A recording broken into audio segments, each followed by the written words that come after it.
আমি কাঁঠালটিকে মাঝখান বরাবর কেটে নিয়েছি, এরপর ছোট ছোট পিস করেছি।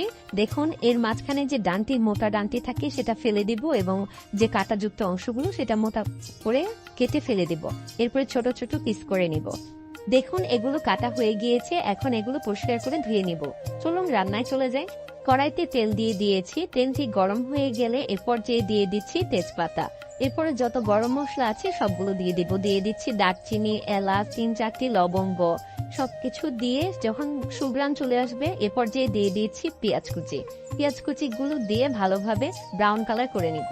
পেঁয়াজটি যখন ব্রাউন কালার হয়ে যাবে এরপর আমি দিয়ে দিব 1 টেবিল চামচ পরিমাণ পাঁচফোড়ন গুলো দিয়ে এবার হালকা ভেজে নেব। এখন আমি বাটা মশলাগুলো দিয়ে দিব। এখানে আদা রসুন বাটা, জিরা বাটা, পরিমাণ মতো লবণ দিয়ে দিচ্ছি।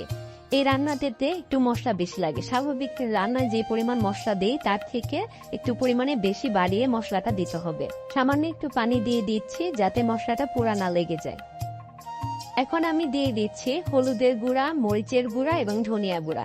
এগুলো দিয়ে সামান্য পরিমাণে একটু কষিয়ে নিব।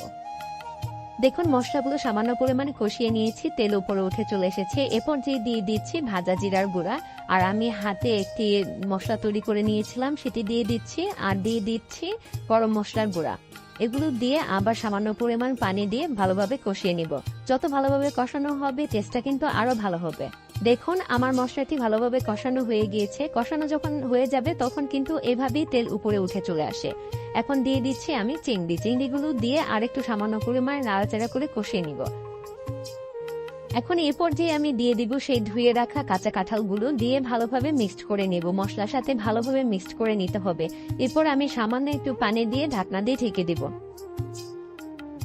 দেখুন, এই পর্যায়ে কাঁঠালের ভিতরে সব মশলাগুলো ঢুকে গিয়েছে। এখন আমি সামান্য পরিমাণে আরেকটু পানি দিয়ে ভালোভাবে কিছুক্ষণ রান্না করে নিব। এর মাঝখানে ঢাকনা তুলে আমি পানি দিয়ে দিয়েছিলাম যেন তরকারিটা একটু মাখা মাখা থাকে। দেখুন, এ পর্যায়ে আমার তরকারিটা কমপ্লিট হয়ে গিয়েছে, রান্না কি সুন্দর কালার চলে এসেছে। এখন পরিবেশন করার পালা। চলুন পরিবেশন করে আপনাদেরকে দেখাই। এই যে দেখুন, আমি পরিবেশন করে নিয়েছি। এটি খেতে কিন্তু দারুণ স্বাদ আর পুষ্টিগুণে তো ভরপুর। এটি কিন্তু পাকা কাঁঠালের থেকে কাঁচা কাঁঠালের তরকারিতে পুষ্টিগুণে বেশি থাকে।